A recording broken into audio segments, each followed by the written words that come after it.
What's up, replay viewers? For those of you that are just joining as replay viewers, you can heart away, tap, tap, tap the screen. As always, you guys hear me repeat it all the time. I do really enjoy the hearts for the free information that we are giving you. For those of you guys that are just joining, what is up? How is it? It's been a little bit. Merry Christmas, happy holidays to those that don't celebrate Christmas, but for the most part, Merry Christmas. Looking forward to the new year. Hey, how are you, Atosa? Lots of fun things happening. I have a little bit of downtime. So didn't know what to talk about. Figured I'd just kind of touch a little bit on the topic of the place command, overall duration command, the way that we use it versus the way that I see a lot of people using it. And overall just place, let me turn this here. Place not as completion. So when I say that, did I take her leash off? Did I take her leash off? Yeah, I did. When we talk about that, everybody's heard of the place command. A lot of people use it in different ways. Overall, the main reason that we see such a benefit for the place command, hey Dawn, how are you?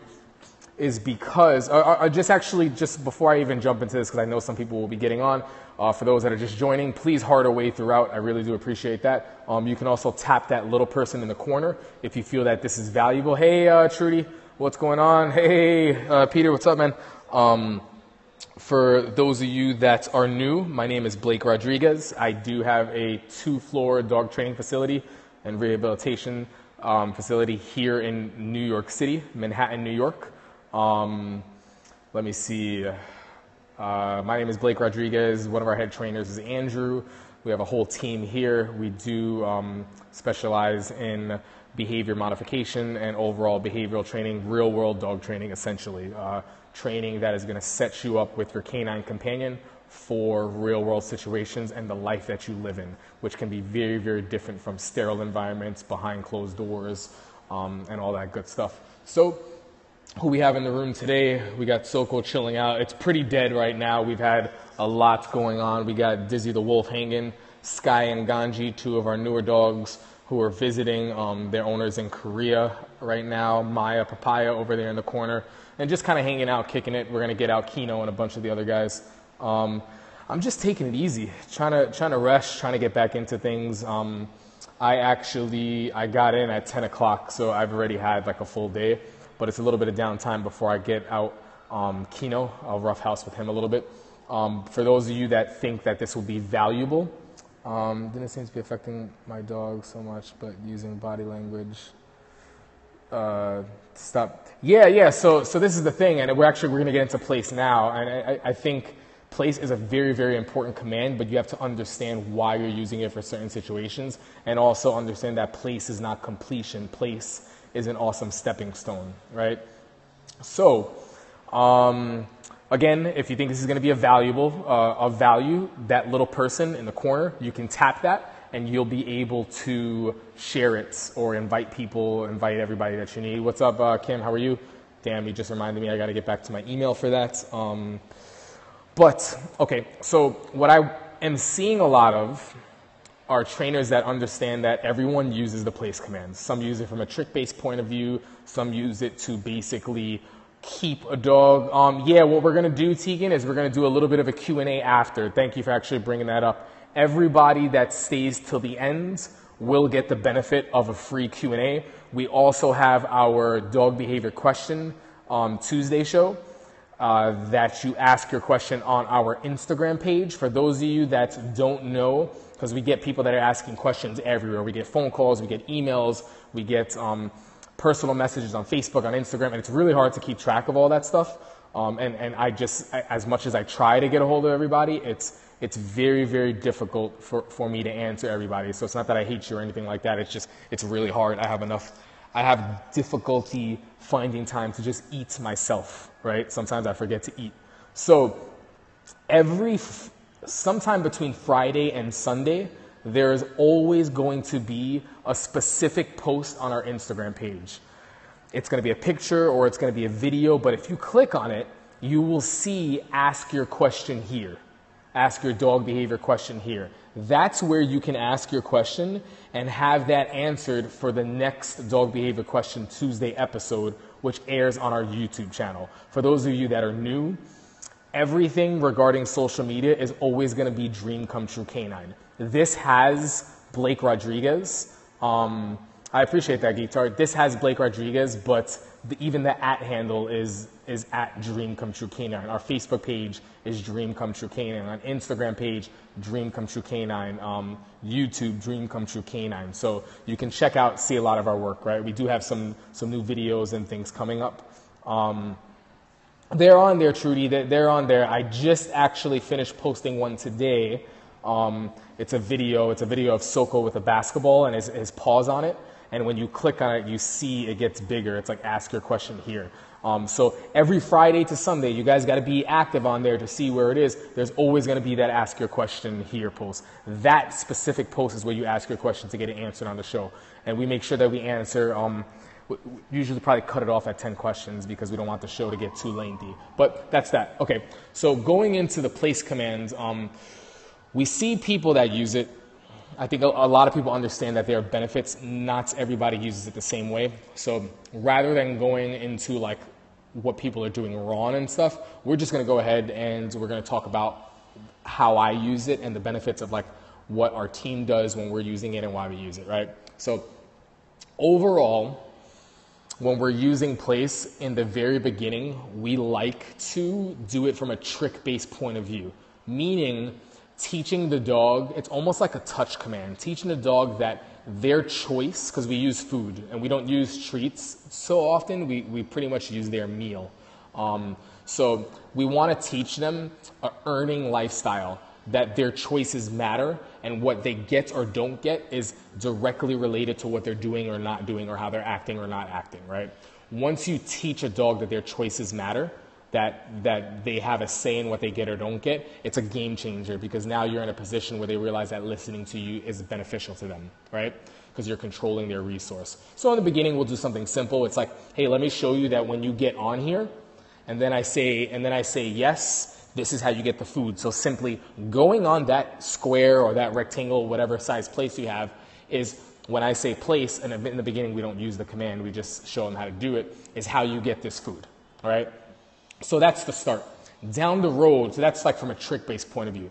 Down the road, we start to do a lot more duration. And there's different variations for how you can do it. But overall, the big difference that I'm seeing with a lot of other people, and this is not just like clients and people that are taking free information, these are also trainers, is the place command as completion from a rehabilitation point of view, right? And this is probably geared more toward trainers who are like doing board and trainings and stuff like that and taking clients in.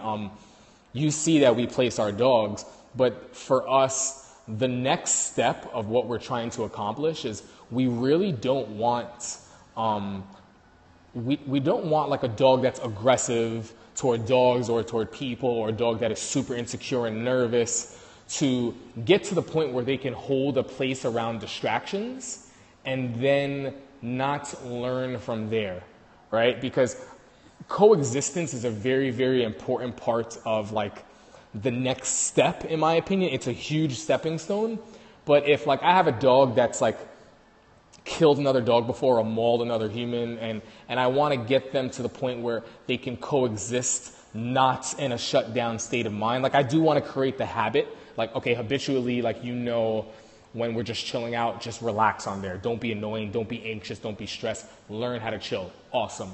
Once that's like learned and stuff, I think the big difference, and I've yet to see it, but Andrew, my brother, who's our head trainer here, has done a lot of Periscope sessions with counter conditioning. We had a counter condition video where Andrew spoke on it on this page.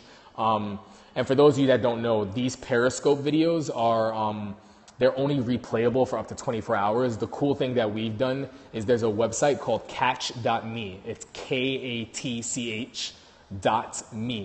And if you go on that website and you type in Dream Come True Canine, not every Periscope is on there, but when we started using this application or this website, you'll see we have a video that talks about counter conditioning, and Andrew specifically talking about his dog who struggled to kind of get along with newer dogs. He was really nervous, he used to get aggressive with them, snap at them and stuff. And the steps that he's taken and how place helped, but how we pushed for more. So in the very beginning, place is valuable to teach a dog that another alternative choice is possible. Things can go on and you can kind of hang out. But if you have a dog that is snapping at other dogs or people or doing this, it's not really complete. So one of the issues that I kind of have is seeing dogs go through these programs, these rehab programs and stuff, and that's kind of how they're ending off. It's like, okay, this dog can hold a place and it's aggressive, but God forbid another dog is next to it, or God forbid that dog walks over to another dog. It's never learned from there. So it's a good start. It's just important to know that place is a tool, just like anything else. Just like a leash is a tool, just like a remote collar is a tool, just like my voice is a tool, just like food is a tool. If you understand that tools can help you along the road, then that tool is going to be really valuable for you. But if you're thinking that like a tool is going to fix the problem, like some people think like a bark collar is going to fix this, that's it, just put the bark collar in it. Some people think that like, okay, we're just going to fence this in and this is what's going to happen. Some people think that like they're going to muzzle their dog if like the dog picks up things off the floor. Some people think that I'm just going to correct the dog on a remote collar and that's going to fix. If you're using tools to fix problems versus taking that tool to help bring clarity to the direction that you're trying to give, there's a very, very big difference. So that's like, I guess the point that I'm trying to make when using tools, understand that that's not the magic. Regardless of what it is, a pet convincer, food, positive reinforcement, negative reinforcement, positive punishment, negative punishment, whatever. That's very, very important for you to understand that a tool is a language that is why I appreciate that. That is something that can help empower you to get a message or some type of direction or something across and help you and aid you into fixing the problem. But by itself, it's very silly to think that's going to work. Like a prong collar is not going to fix something. A martingale is not going to fix something. A halty, like that's like silliness. So as long as we understand that, you can really, whether you're just a dog owner or you're a dog trainer, because I know we get a lot of people that watch this, a veterinarian, you can really start to understand that the tools aren't bad or good or this or like a miracle or that. They're just there to help you, right? So that's that. There was something else that I was talking about. Okay, so Andrew, I'm not sure if he's on here. I think it's atravis527 who's on here. And if you follow us regularly, you'll see he posts stuff. He recently did a counter conditioning Periscope video on his page with Big Timu and his dog Samson. And that really helps to kind of tie things in and understand. But most of all, when we're going into place, like I said, it's not completion, it's a stepping stone. So more often than not, the point of duration for me is to get them to a different state of mind. So we have a term that we coined, it's state of mind conditioning. And on our YouTube channel, we have 2 videos. I think it's atravis, ATRAVIS 527, I believe, I'm not sure. And I think he did the Periscope yesterday maybe, so it should still be up. But more often than not, when a dog is super, super aggressive or nervous or anxious or whatever, they're in the wrong state of mind. Trying to proceed with anything in that state of mind is almost always going to be counterproductive. So by sometimes leaving a dog in a place while other things are going on, getting a dog to realize that dogs aren't going to bother him and helping to keep dogs away from him is a good step for him to realize that he doesn't have to worry. Sometimes preventing them from attacking and holding a place is a good step from them realizing other things. And when you do it long enough, if you do it properly and you know how to interrupt and you use other tools to prevent them from going here, you help them to realize that they can settle, you get a different state of mind. Here's where a lot of people mess up.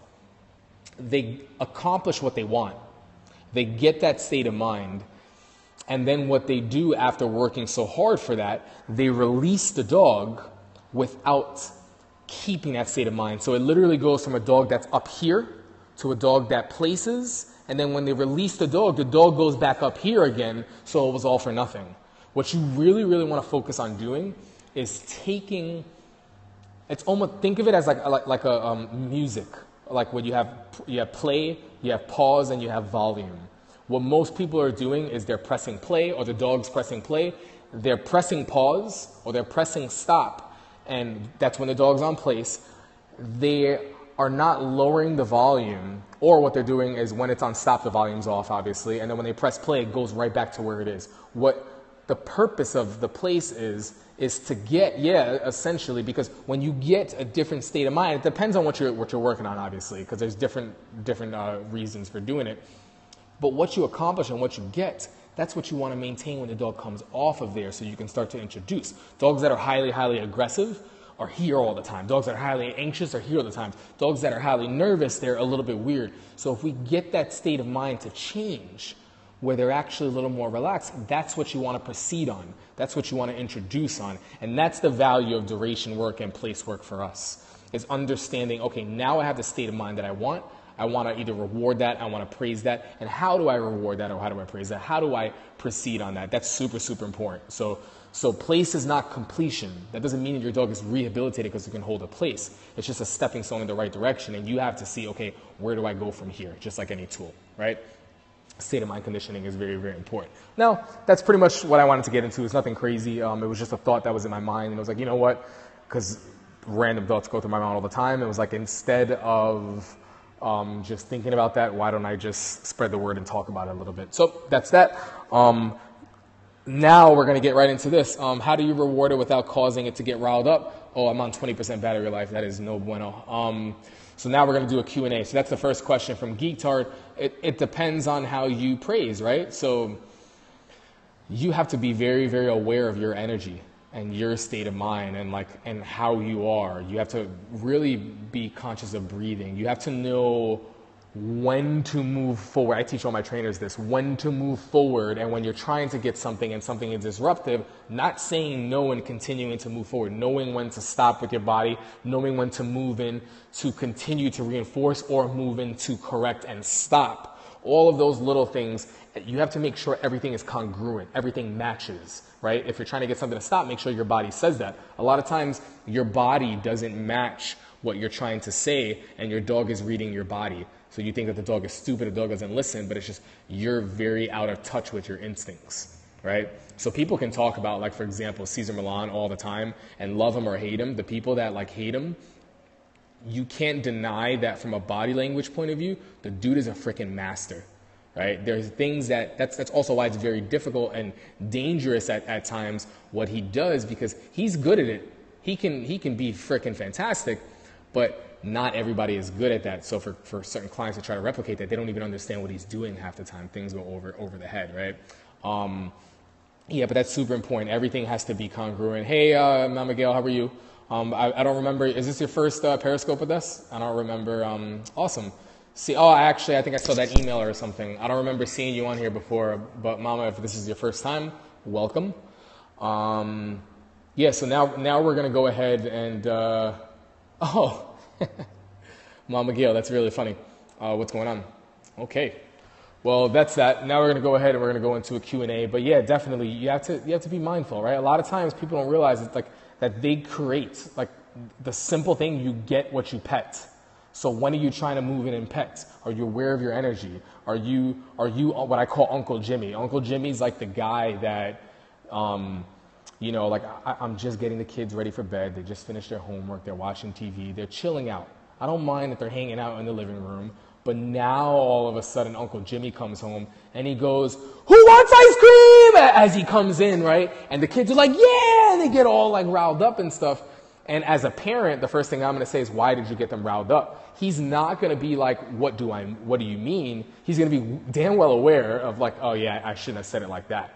You know what I mean? Like if he was calm and he came in, he was chill, he was like, "Oh, you guys are getting ready for bed?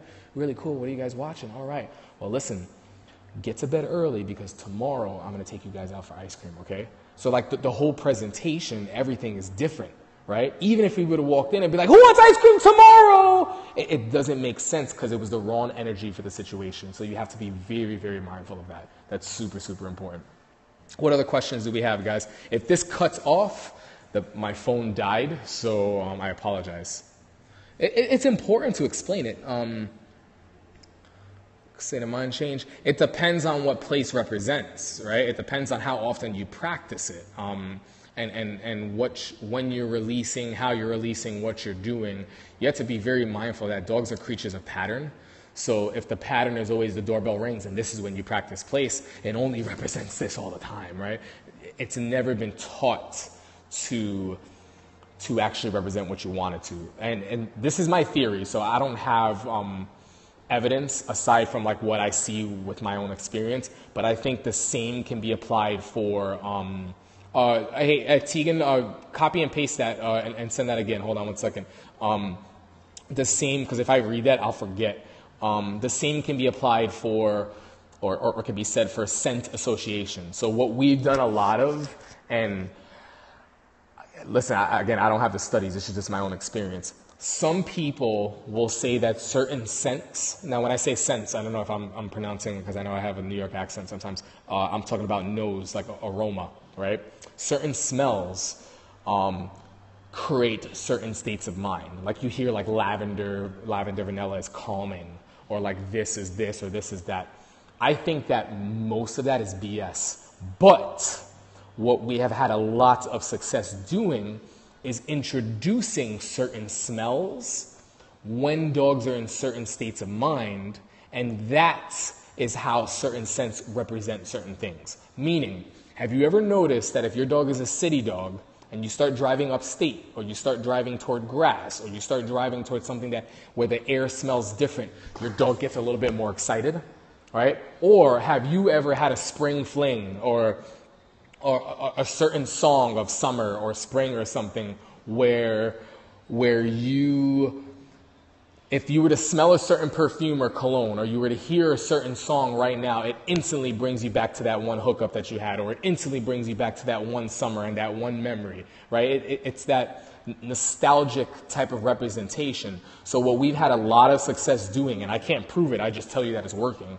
is for example, babies, right? Some dogs don't know how to be calm, and then like the parents are nervous because they just had a newborn and this and that. So what we do is during calming exercises, once a dog has learned how to be calm, once a dog has learned how to hold a place, once these dogs are like passed out and stuff, when they know how to do that, we'll tell them to take like baby clothes or bibs or whatever, something that has the baby's aroma on it, zip it up in a Ziploc bag, bring that to us. That smell only gets brought out when the dog is in a certain state of mind, the calm state of mind, so that every time they were calm, they've smelled that, right? So then when they're working out and I tell them to place and they smell that, it becomes, oh, I know this place. It's the same thing with veterinarians. Some dogs freak out because vet places smell the same way, and every time they've gone there, they've got a needle in the butt, right? Or they've got like something like that. So it's very, very, very important.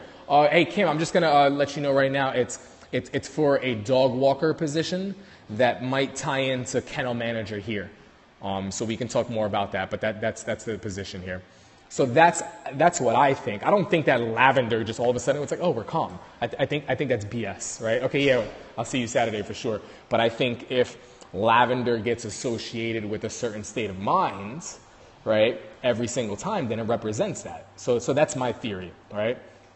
Okay, so now Tegan, I have this wonderful, good one-on-one with dogs, but all he pulls when seeing other dogs. He's not as good on the walk as we think by my standards. I would go ahead and say if he's starting to pull, we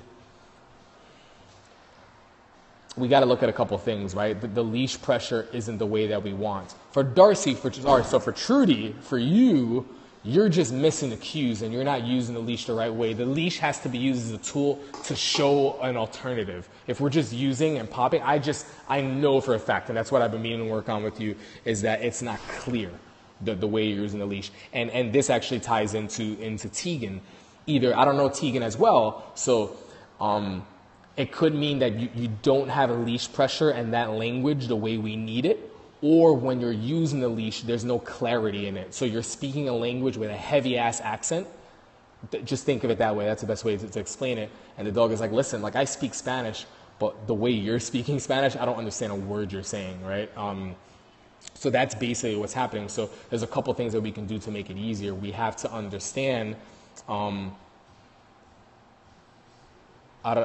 Yeah, but this is the thing though, because you're not changing the state of mind. You're scared to use your leash, and we have to know. So we'll work on that again. Hopefully, we'll see you at another socialization, and we can do something around the area, and we can get there. But for Tegan, there's a couple things that you need to do. We need to have a relaxed leash sooner. We need to have the state of mind right, and the way you start the walk, you need to be relevant. If your dog doesn't respond to the leash a certain way, if your dog isn't mindful of you through thresholds and stuff, don't continue to move forward.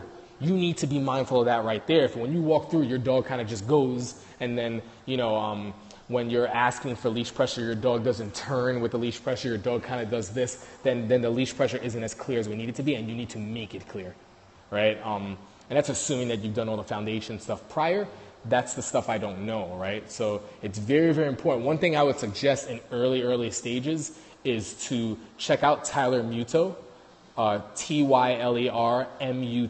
I teach workshops with him. He's a good buddy of mine. He's also doing rehab work and stuff. He has some videos on YouTube. One's called Conversational Leash Work. One's called, you didn't sign up though, right? So we're going to get you, I think you emailed, we'll look at the new dates for after the holidays, and once we get that on the website, we'll get you in class for sure. He has a video called Conversational Leash Work and How to Use a Prong Collar. There's also Yield to Me, Follow Me, that's right. There's How to Use a Prong Collar parts 1 and 2. There might be a 3 out there. Conversational Leash Work, maybe 1 and 2. Those are good to create the foundation. Once you have that, no problem. We're going to talk about using the leash and meaning it. Meaning what you say, following through. Most people ask for something, and when the dog does it, awesome. Then when someone asks for something, the dog doesn't do it, they give up on that. They don't do what is needed to say, no, this is what we're doing. There's no ifs, ands, and buts about that. And in some situations, you need to not give them a choice until it becomes a habit where they're responsible enough to make the choice. Right? We all want everybody to make their own choices and be responsible, but if they're acting a fool, they're not, like, I'm not asking you, I'm telling you this is how we do things, right? So that's pretty much what exactly. You don't need to be mean, but you need to mean what you say. And at the end of the world, assuming that you're not crazy, you know what's best, especially in this world, this human world that we live in, you know what's best for your dogs. So it's up to you to say, hey, this is how it goes. Right? The example that I always give, and you guys stop harding, I don't appreciate that, keep harding. The example that I always give is if I was a kid and my parents asked me, hey Blake, what do you want for breakfast? And I well, don't tell them off, right? Because if my friend's a professional boxer, and every time we walk by people in New York City, I'm like, don't hit him, don't hit him, don't hit him. He should know better. If I see he's in the wrong state of mind, I'm going to let him know that's not an option. The option is off the table. It's not about what you tell him. It's about what you show him, period. And then you can associate a word to that, okay? Hold on 1 second. But it was like the ketchup and milk thing, right? So if my parents are like, hey, Blake, what do you want for breakfast? And I go, ketchup and milk. Do you honestly think that my parents are going to be like, well, we're going to let you make your choices? No, my parents are not giving me ketchup and milk. Tough shit. It sucks to be me. Like they're giving me Cheerios, or they're cooking me oatmeal. Like that's it, right? It's not mean that they didn't allow me to choose. It's just they know what's best for me at that time, right? I'm not eating ketchup and milk. Like that would be bad parenting, So there's some people out there that are like, well, the dog should want to do that. Yeah, eventually, but sometimes we have to create habits, right? There's so many things that we do habitually that we wouldn't do, like waking up in the morning, choosing to brush your teeth, choosing to put clothes on. You don't have to do a lot of these things, right? Choosing to go to the bathroom, before doing this. There's so many examples that I can give, but a lot of things are habitual choices, and we don't realize that we can teach our dog to make healthy habitual choices as well, right? So I'm going to end it here, guys, because we do have some stuff that we have to do, but it was just a little Periscope session. I will see you guys in the next one. We do have this Tuesday, it'll probably air on Wednesday, our next Dog Behavior Question Tuesday episode. Make sure, again, my name is Blake Rodriguez with Dream Come True K9, letter K, number 9. Take care, Geektard. Take care, Tegan, everybody else. To follow us here on Periscope, Instagram, YouTube, Facebook, and where else? Is that everywhere? Instagram, Facebook, YouTube, all that stuff. Yeah. All right, guys. Go, get out of here, go Pats. What are you talking about? Peter, unfriend me.